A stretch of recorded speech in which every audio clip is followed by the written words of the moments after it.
Hello मेरे प्यारे दोस्तों, कैसे हैं आप। इतनी सुबह कौन आ गया। मैंने झुलाते हुए दरवाज़ा खोला।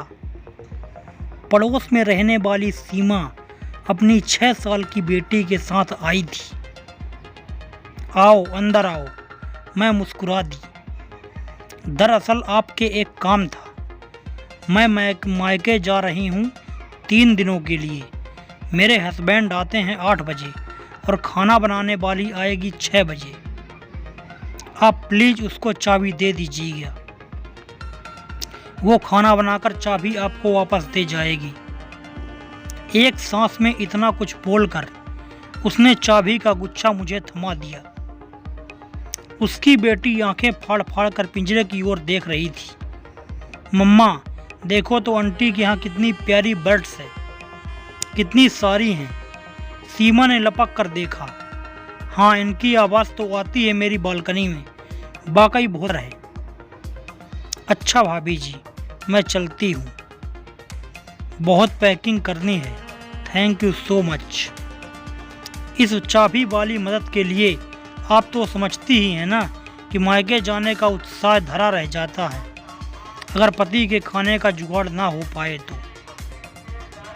आप कैसे मैनेज करती हैं जब आप मायके जाती हैं। उसने तो ऐसे ही पूछ लिया, लेकिन मैं घायल हो गई। मैंने नकली मुस्कान लाते हुए कहा, मेरे पति संदीप तो मेरे साथ ही जाते हैं हमेशा, आज तक कभी अकेले नहीं गई। सीमा की आंखें फैल गई। वाह, कितने अच्छे हैं भाई साहब। तभी तो बिल्डिंग में सब आपकी जोड़ी को लैला मजनू की जोड़ी कहते हैं। वाकई आप दोनों हर जगह साथ जाते हैं। अब आप हैं ही इतनी खूबसूरत।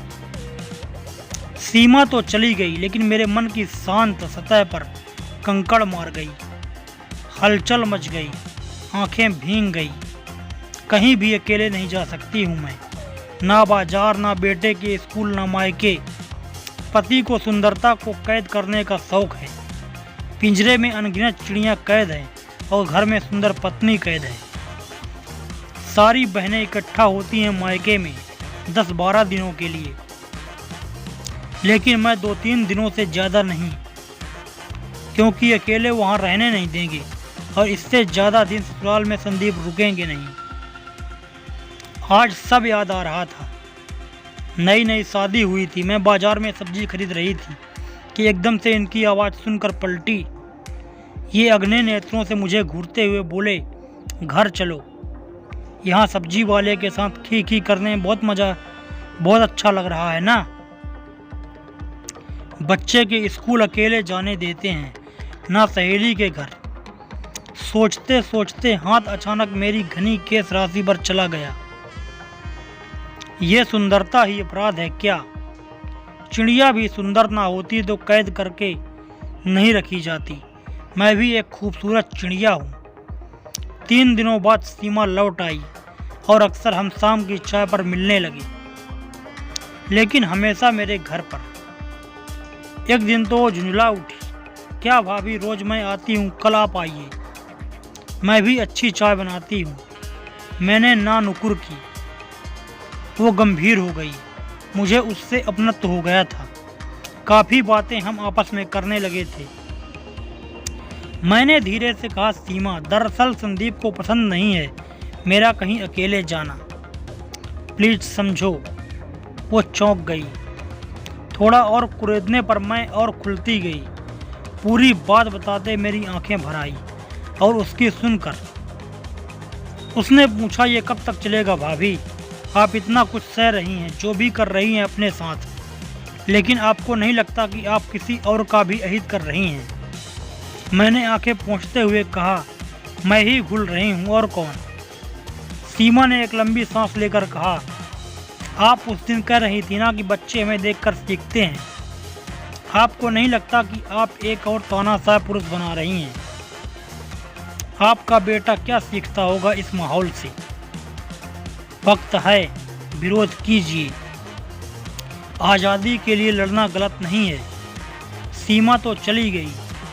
मैं कुछ घटनाओं को लेकर बुरी तरह उलझी रही। बेटे को कहीं बातें याद करती रही। मम्मी, लड़कियां घर में रहती हैं, लड़के बाहर जाते हैं।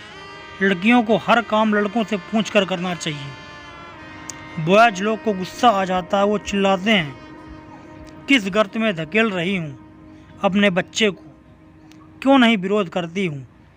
बेटे के जीवन में आने वाली लड़की क्या मुझे माफ़ करेगी कभी? मैंने क्यों नहीं पूछा कभी संदीप से कि जब तुम्हारी बहन मायके में अकेले रह सकती है तो मैं क्यों नहीं कहा कि सब्जी वाले से खी करने नहीं, सब्जी खरीदने जाती हूँ बाजार। पता नहीं कब किस सम्मोहन की अवस्था में पिंजरे तक पहुंची। सारी चिड़िया कैद से उड़ा दी, बस एक बाकी थी, मैं खुद। अभी भी घड़ी देखी, इनके आने का वक्त हो रहा था। बेटे को तैयार होने को कहा, पर्स उठाया। बेटा हैरत से मुझे देख रहा था। मम्मी, पापा को तो आने दो, बस हम दोनों जाएंगे। आपको मार्केट के रास्ते पता हैं? मैंने मुस्कुराकर बेटे से कहा, रास्ते नहीं मिले तो ढूंढ लेंगे। मम्मी पर भरोसा रखो, मैं घर लौटूंगी, क्या होगा देखा जाएगा। आखिरी चिड़िया भी उड़ चुकी थी।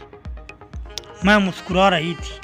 हाँ, मैं एक खूबसूरत चिड़िया हूँ।